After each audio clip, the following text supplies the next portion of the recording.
Jadi tadi Melda udah jelasin tentang latar belakang pendidikan dari Marcelo yang jadi speaker kita hari ini. Jadi Marcelo di tahun 2012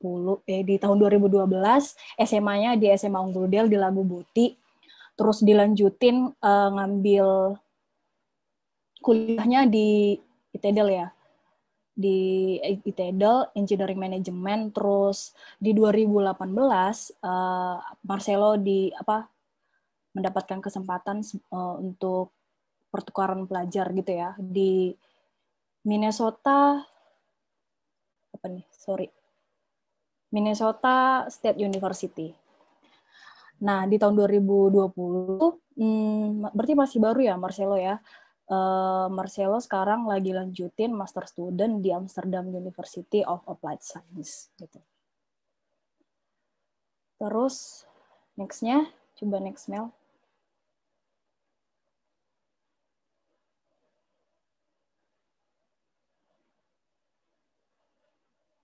Oke.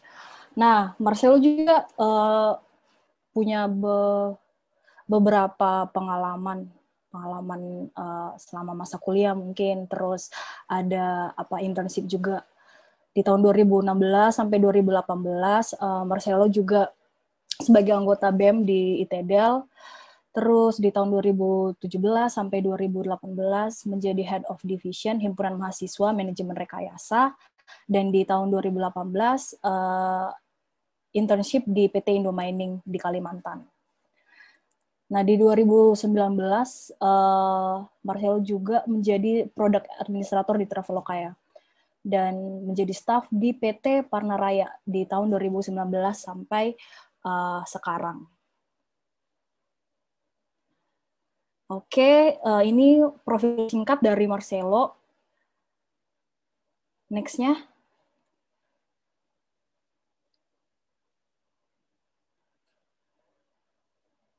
Next-nya, Mel.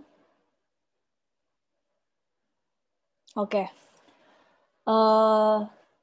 Itu tadi profil singkat dari Marcelo yang sebelumnya aja, Mel. Slide sebelumnya.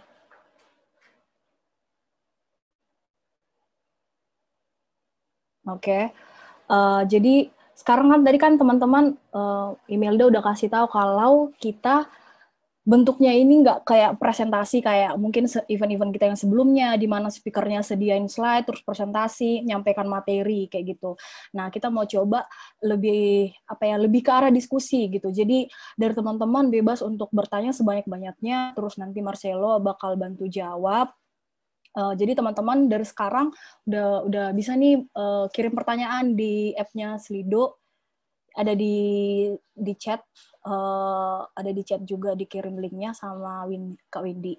Jadi teman-teman boleh bertanya sebanyak-banyaknya. Semoga nanti waktunya masih keburu gitu, Marcelo bisa jawab pertanyaan-pertanyaan dari teman-teman kayak gitu ya. So tanpa berlama-lama kita mulai aja diskusinya bersama Marcelo. Halo Marcelo. Halo Kak Ayu. Halo, apa kabar Marcelo? Baik Kak. Baik ya, oke. Di sana jam berapa nih sekarang? Di Amsterdam ya? Amsterdam ya Kak. Okay. Kita karena daylight saving beda 6 jam. Jadi di Indonesia jam, ya? 6 jam lebih awal. Di sini jam setengah 3. Oke. Tanpa berlama-lama nih kita mulai aja ya diskusinya dengan Marcelo. Jadi sembari teman-teman nih mau bertanya tentang beasiswa Fulbright yang jadi topik yang bakal kita diskusikan hari ini. Tapi mungkin teman-teman masih pada bingung nih Marcelo mau nanya apa gitu kan, karena belum ada nih penjelasan tentang apa-apa dari Marcelo kayak gitu ya. Jadi untuk pembukanya aku bakal mulai dulu nih beberapa pertanyaan untuk Marcelo gitu ya. Oke.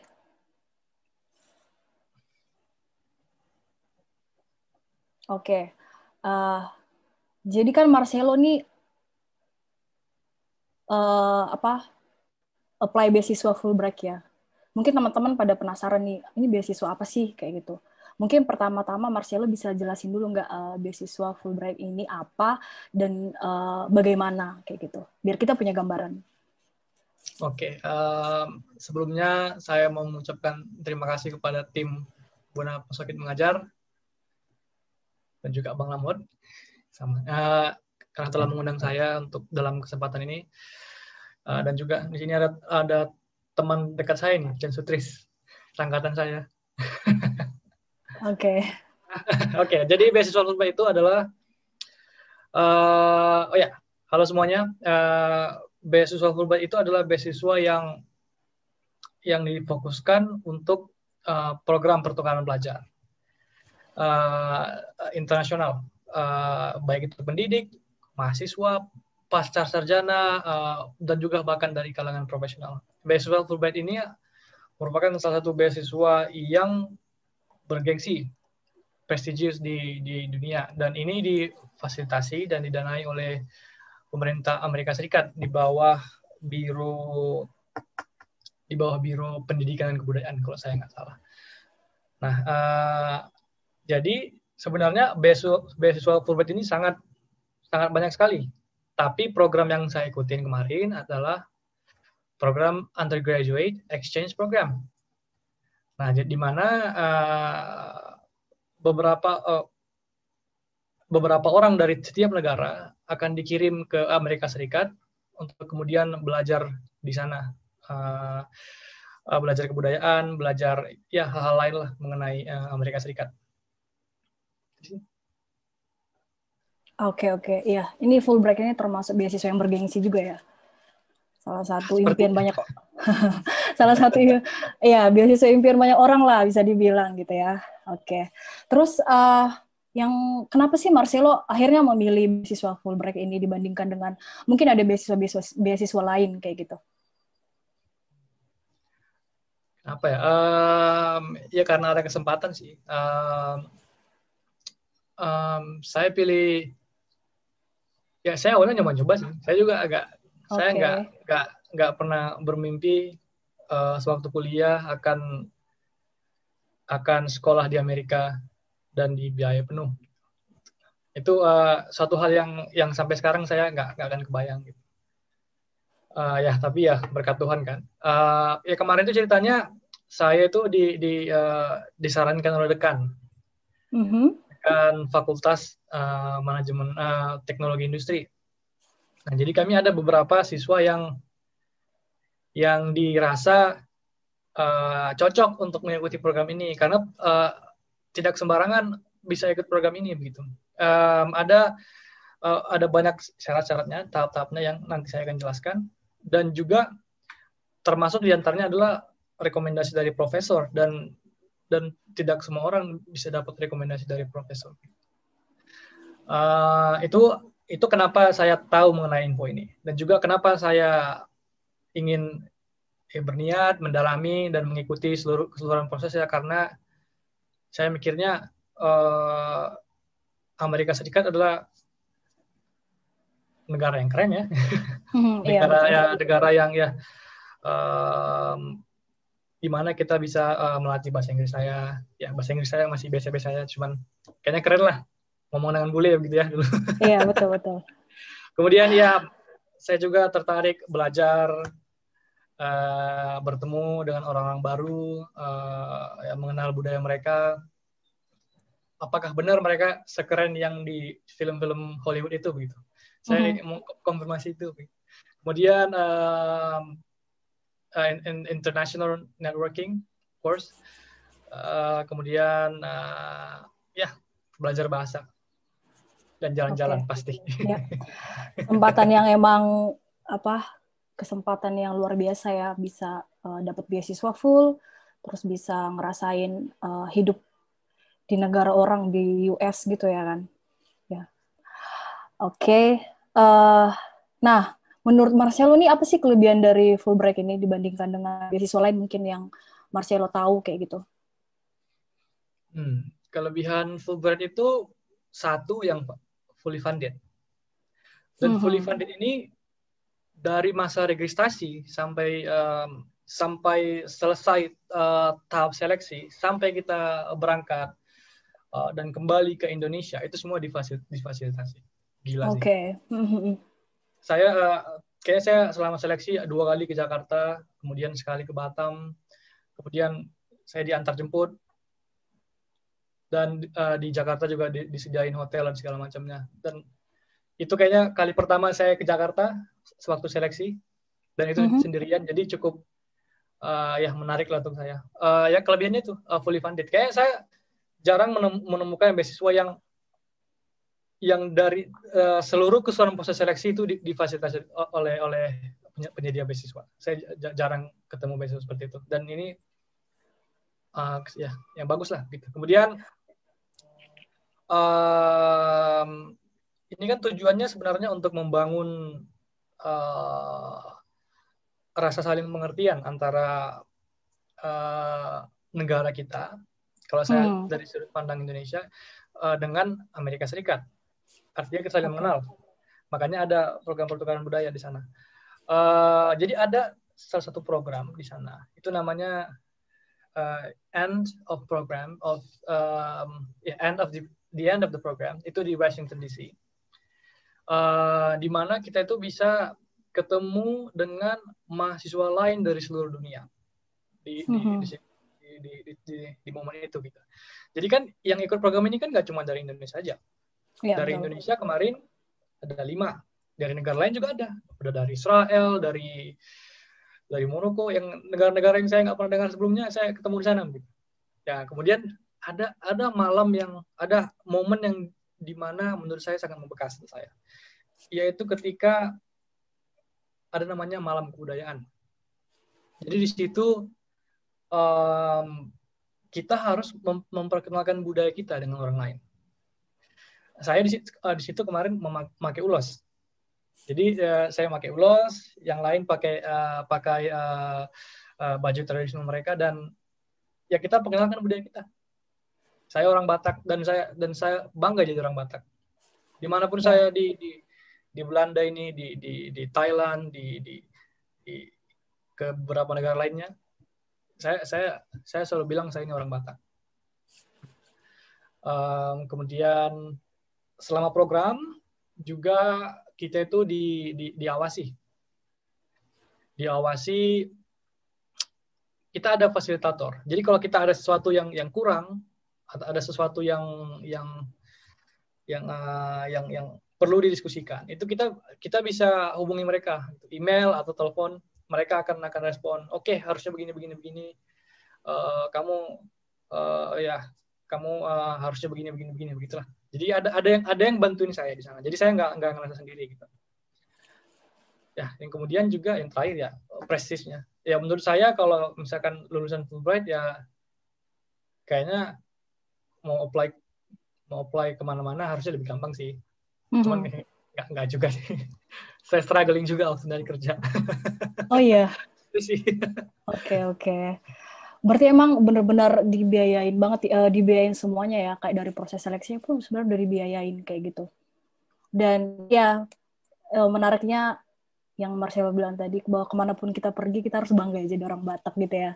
Oke, menarik banget. Terus nah waktu Marcelo apply beasiswa Fulbright ini tahapannya apa aja sih? Ada beberapa tahapan yang bisa saya highlight. Yang pertama itu ya administratif, essay. Jadi mereka di website resminya ada essay, ada pertanyaan yang kita ya harus jawab lah sesuai dengan pemikiran kita. Ada essay, kemudian recommendation letter dari 2 profesor. Kemudian ada motivation letter. Ini kayaknya yang apply beasiswa pasti tahu ini syarat-syarat dasar nih. Kemudian ya pengisian online form, TOEFL ITP, kemudian ya pengalaman kita selama kuliah. Saya apply ini di tahun 2017 akhir.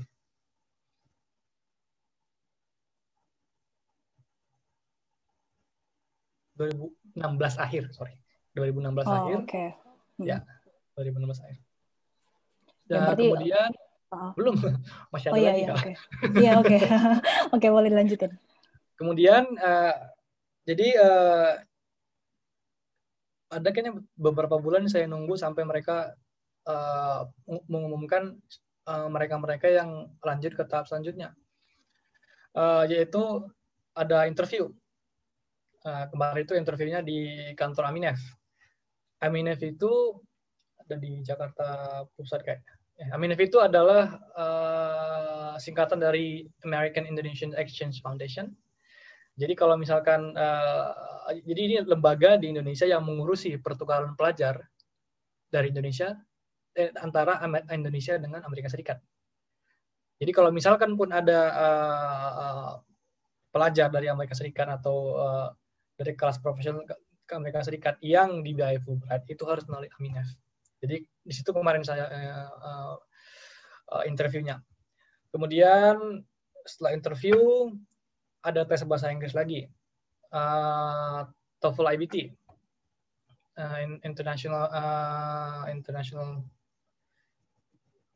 internet based test, sorry. Kemudian setelah itu,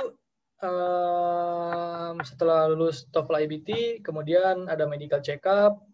Medical check up ini dilakukan sendiri, kemudian dokumen-dokumennya sesuai dengan yang mereka syaratkan harus dikirim melalui email. Kemudian yang terakhir ya registrasi visa. Dan setelah itu ya terbang lah. Oke. Berarti hampir sama lah ya, kayak beasiswa lain kayak gitu ya. Mungkin yang paling menurut Marcelo agak susah tuh di part yang mana? Interview kah atau nyiapin berkas gitu? Yang paling sulit menurut saya yang pertama. Yang di saat itu surat rekomendasi, motivation letter dan essay, itu yang paling sulit. Kalau kemampuan bahasa Inggris kan kayaknya semua orang bisa bahasa Inggris kan. Cuman yang membuat, dan ini juga datang dari penyelenggara beasiswa sendiri, bahwa yang paling kami jadi itu adalah essay-nya. Jadi Kak Ayu bisa bayangkan kemarin itu yang daftar itu 2.000 orang. Oke. Yang dikirim hanya 5. Dan itu banyak kandidat yang terbuang pada saat essay. Jadi yang masuk ke direct interview itu di bawah 50 orang. Jadi banyak terbuang itu di essay. Jadi usahakan kita bisa membuat essay yang singkat tapi convincing. Essaynya Mario tentang essaynya Marcelo ini tentang apa nih? Kalau boleh tahu. Soal leadership, Kak. Soal leadership. Soal leadership. Ya. Leadership lah, Kak. Saya juga udah lupa. Ada pengalaman leadership. Jadi ini juga ada pengalaman leadership Marcelo sebelumnya. Oh iya, yang tadi kan yang sudah Kakak sampaikan juga.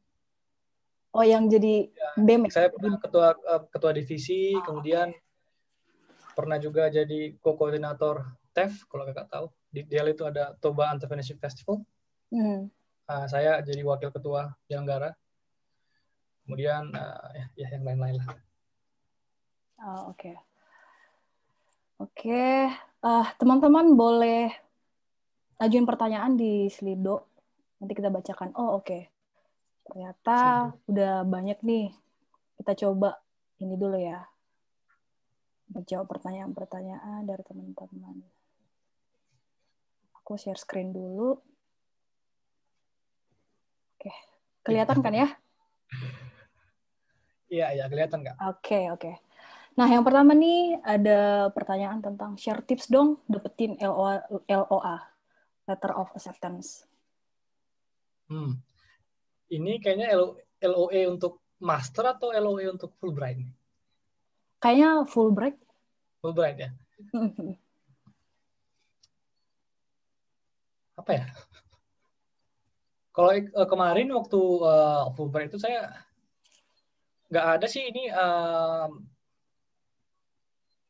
apa ya? Di essay itu sih yang menurut saya yang paling ini.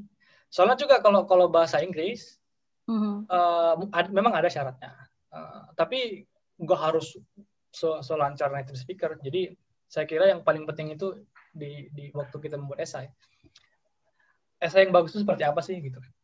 Oke. Berarti oke. Waktu apply Fulbright ini belum dapat LOA dari kampus ya? Nggak perlu dapat LOA dulu dari kampus ya? Jadi ini mekanismenya adalah Fulbright ini yang menghubungkan kita dengan kampus. Jadi kita Oke, kalau oke. sudah lulus di tahap ini, mereka yang assign kita ke kampus di Oh, Amerika Serikat. I see, I see. Saya tidak memilih dipilih ditempatkan di Minnesota. Tapi ya saya tempatkan di situ.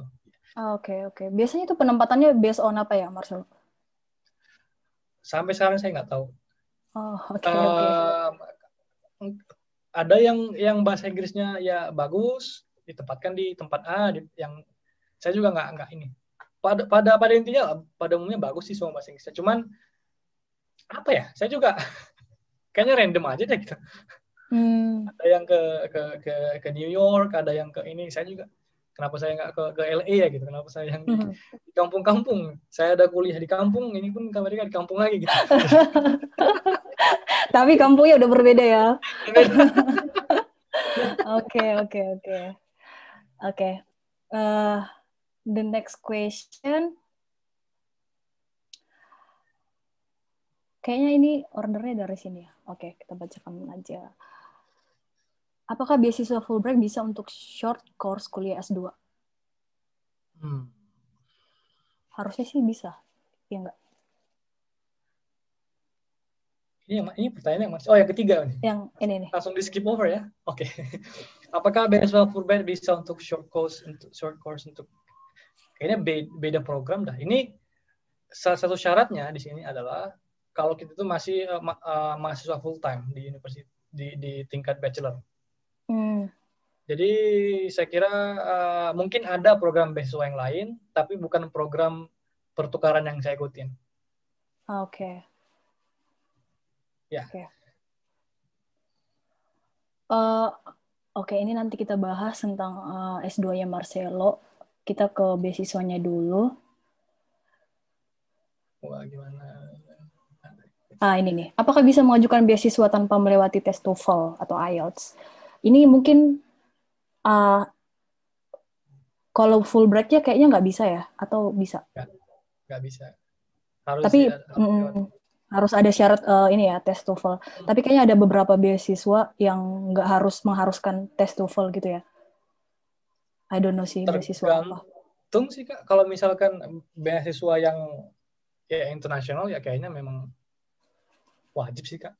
Yang saya ini juga kayak apa ya kemarin ya, lihat beasiswa lain kayak Stunet, OKP atau ya Belanda ya, atau yang lain ya, TOEFL itu atau IELTS itu merupakan syarat ini.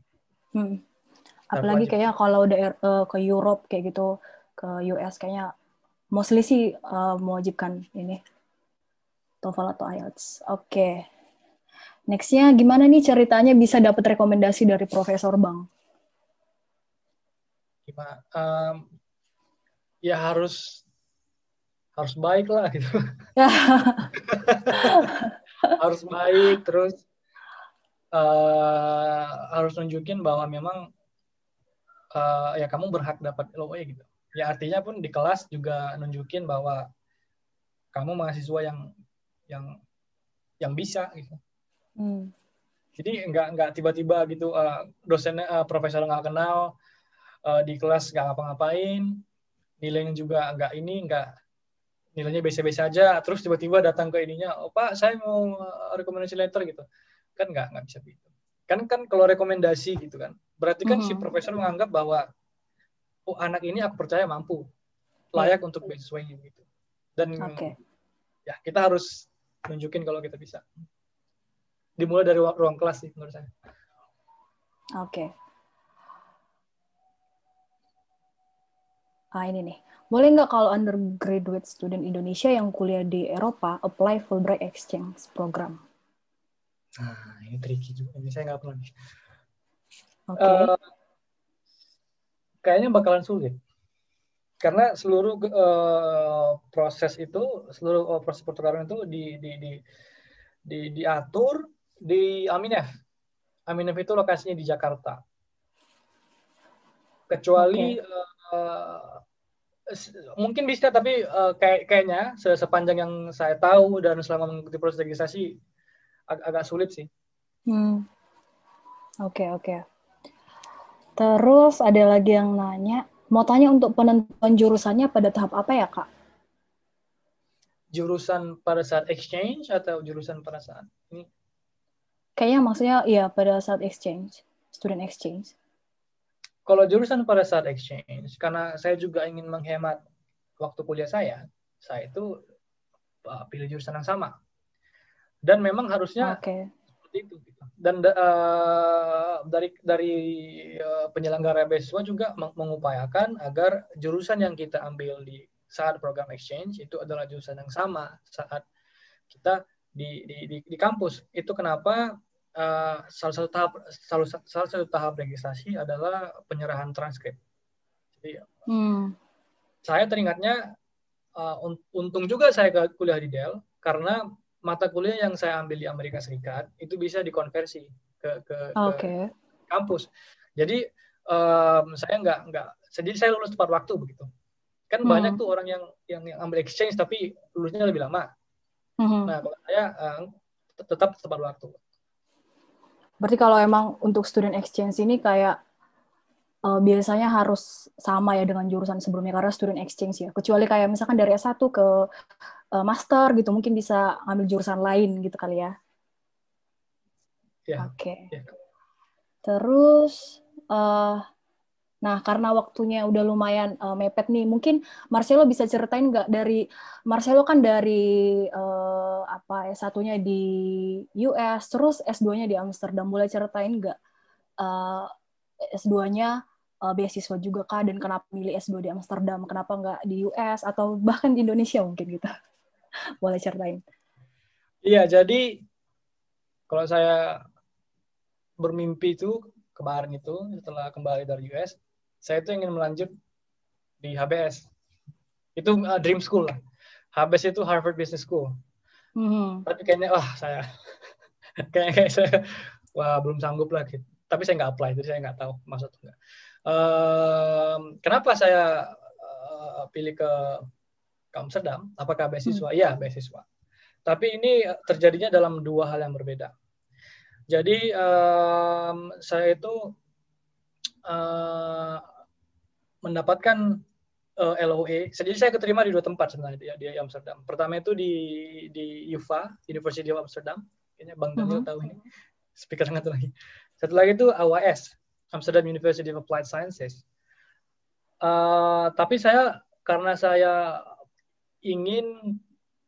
tidak ingin jadi researcher atau ingin jadi profesor begitu, saya nggak ambil yang UvA. Jadi UvA itu untuk jalur akademisi, untuk jalur profesional itu di AWS karena Applied Sciences kan. Oke. Nah, itu kenapa saya pilih di AWS. Kemudian apakah beasiswa? Ya. Jadi kemarin itu ada semacam program kerjasama antara Dell dengan PT Panaraya, perusahaan yang saya kerja sekarang. Jadi mereka itu juga menawarkan beasiswa untuk beberapa anak Dell yang terpilih begitulah. Tapi setelah melewati sekian tahap seleksi begitu. Dan saya puji Tuhan terpilih menjadi penerima beasiswa tersebut. Ini kemarin beasiswanya unik juga. Jadi saya sebenarnya bisa milih kampus manapun di dunia, tapi perusahaan ini akan bayarin. Tapi saya harus kembali ke perusahaan. Bukan tapi sih, dan insya Allah negatif ya. Dan saya harus kembali ke kampus, ke perusahaan tersebut untuk membesarkan perusahaan tersebut buat saya win-win juga. Gitu. Jadi beasiswa ya. Kenapa di Amsterdam? Kenapa di Belanda? Karena suka. Saya mau terjun ke dunia profesional. Ini kampus yang bagus dan juga saya juga suka courses yang ditawarkan. Nah ini saya ini kan ngambilnya digital business. Jarang saya temuin kampus yang menyediakan jurusan digital business yang memang untuk master ya, yang memang untuk dipersiapkan ke dunia profesional. Oke. Makanya saya tertarik ya. Oke. Ini masih banyak pertanyaan sih sebenarnya ya, teman, untuk Marcelo. Tapi nanti mungkin bakal kita bantu jawab untuk semua pertanyaan ini dan bakal kita kasih ya, atau kita post di ini ya, di WhatsApp grupnya Boniface Sogit Mengajar. Nah, terakhir nih buat Marcelo. Marcelo kan sekarang lagi S2, terus rencana ke depannya itu apa? Kayak 5 tahun lagi Marcelo melihat diri Marcelo itu sebagai apa gitu ya. Terus boleh kasih juga nih motivasi buat teman-teman yang ada di sini, teman-teman Boniface Sogit Mengajar, untuk untuk berani bermimpi, untuk nggak takut mencoba kayak gitu. Ya. Iya, setelah S2 ya saya kembali ke Indonesia, membesarkan perusahaan yang mensponsori saya tentunya. Kemudian ya saya menggunakan ilmu saya lah di perusahaan tersebut. Yang bisa saya sampaikan, kayaknya saya merasa momen di mana saya menerima beasiswa Fulbright itu, terlepas dari prestigiusnya atau hal lainnya, memang kalau saya ke Amerika Serikat kayaknya, kamu dari mana? Dari Indonesia. Di sini program Fulbright, kayaknya hampir semua orang tahu gitu. Yang tua, yang muda, semua orang tahu. Jadi itu ngebangun PD-nya saya. Jadi kalau saya ke mana-mana, saya kayaknya biasa aja begitu. Jadi nggak ini lagi. Dan saya nggak nyangka. Gitu. Jadi menurut saya kita harus bersiap-siap. Jadi beruntung ini kata-kata yang bagus. Jadi keberuntungan itu adalah ketika persiapan bertemu dengan kesempatan. Jadi ada kesempatan tapi kita tidak bersiap-siap, ya kita nggak lewat aja itu kesempatan gitu. Jadi ya yang berminat, saya yakin bisa. Saya 7 tahun di Labu Boti, itu di kampung-kampung. Sinyalnya susah. Saya bisa di sini coba. Lagi yang kuliah di mana ini begitu ya. Yang Jawa kah atau yang di mana, dengan koneksi internet yang lebih bagus, harusnya bisa lebih bagus begitu. Jadi jangan takut bermimpi, kemudian selalu mempersiapkan diri, memantaskan diri, ya rajin latihan bahasa Inggris, ya karena penting, ya gitu. Oke.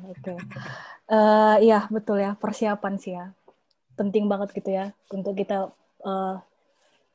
bener-bener persiapannya matang kayak gitu, nggak hanya kayak aduh iya pengen nih apply beasiswa ini, tapi persiapannya nggak ada sama sekali, bahkan mungkin kita kayak nggak ada belajar sama sekali kayak gitu kan, nggak mungkin kita bisa dapat beasiswa kalau kita pun nggak persiapan kayak gitu. Kayak Marcelo tadi, kita udah dengar perjuangannya kayak mana, dia apply beasiswa ke Fulbright ke US, terus dia bisa lanjut lagi di S2 langsung ke Amsterdam, dan nanti bakal balik lagi ke Indonesia. Semoga ya ilmu-ilmunya bermanfaat gitu ya buat Tobasa. Ini di Tobasa kan ya, atau di Tobasa kan ya itunya ya, perusahaannya? Jakarta. Oh Jakarta. Oke. Ya bermanfaat lah buat membangun Indonesia gitu ya. Oke. So thank you banget Marcelo udah memberikan ke kita pengalaman, berbagi pengalaman tentang beasiswa ini. Terus apa lagi ya? Ya semoga belajar di Amsterdamnya juga kejadi lupa. Siapa tuh? Ya semoga kuliahnya juga lancar di sana, terus sehat-sehat. Terus nanti kita bisa ketemu lagi nih di lain kesempatan. Marcelo bisa sharing lagi dengan mungkin pengalaman yang baru, yang lebih menarik lagi, yang lebih luar biasa kayak gitu. Thank you banget Marcelo buat waktunya. Thank you. Nah, oke. Sekarang sebelum ini kita mau foto-foto dulu nih sama Marcelo. Waduh. Mana Sebelum Bang kita Lampard lanjut juga ke S2. gak open kamera Bang Lampard nih. Oh iya, sorry. Mana nih? Aku stop share itu. dulu. Iya. Ini Oke. baru jam 5 Yuk. pagi di sini. Waduh. Morning person. Ini bentar ya. Untuk teman-teman yang lain bisa nyalain videonya juga ya. Jadi untuk Mario, terima kasih banyak yang udah nyempatin waktunya untuk berbagi hari ini. Oke. Jadi sebenarnya Mario ingin share lebih banyak lagi, cuma dia ada kegiatan habis acara ini. Jadi untuk sesi kedua Marcelo nggak bisa hadir. Oke. Coba ya kita ambil sekali lagi. Ya, udah sekali lagi terima kasih banyak Marcelo atas waktunya. Kami sangat appreciate udah bisa nyempatin waktu dan juga tenaganya untuk persiapan acara hari ini. Teman-teman yang ada di sini juga merasa sangat senang dan sangat, karena apa yang di-share oleh Marcelo tentunya sangat bermanfaat bagi kita semua nantinya. Jadi buat Marcelo juga kami doakan supaya kuliahnya lancar dan bisa balik dan berkontribusi ke Indonesia setelah lulus nantinya. Ya, terima kasih.